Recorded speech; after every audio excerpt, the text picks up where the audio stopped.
Do Cameroun fichier quoi c'est le cas. Yo fanatico, non te appelle devant Kingbe, ma coupe appelle à c'est le cas quoi. Oh, donc ben na sta mele Cameroun quoi. So net mele ni quoi to nya me kan wa do Cameroun fo ame gogoro, o fo ame gogoro dangbe quoi to yan do cho fum dangbe. Wa problème le funo, akla gbota ye dit toujours, mi se gomme, e nya akla so so no so na akla yon. Mi la so vidéo mi a partager quoi to fichier be nya, nyemvest no jon. Monsieur Gomme, il faut me dangber, il faut me gogo dangber que tu as mauvais au début en temps de pour am tola. Yo, na kenya ma. Monsieur Gomme.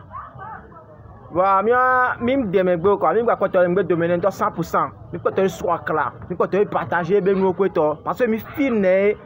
Monsieur Gomme, mi feel ne ntie mu be mi lebe group me ntie o. Allo nu ko. Oh, c'est be nu ko, nu ka be atenyo. Ari so anyam feel ne. Mpine muyinde pepo kwa se mpine na me vianto mi se gome aklanta mi se mo enu be nyi na mi kwa mi se gome munyi be fi e fu mi da le groupe me ko to ta enti mi la version nchi atonyo e kwa mi partager video nkene be gwa be na nya npoto nya akla npoto ni fanatique na akla mi se gome akla mi ato e be nyi kwa ma rappel ya kemwe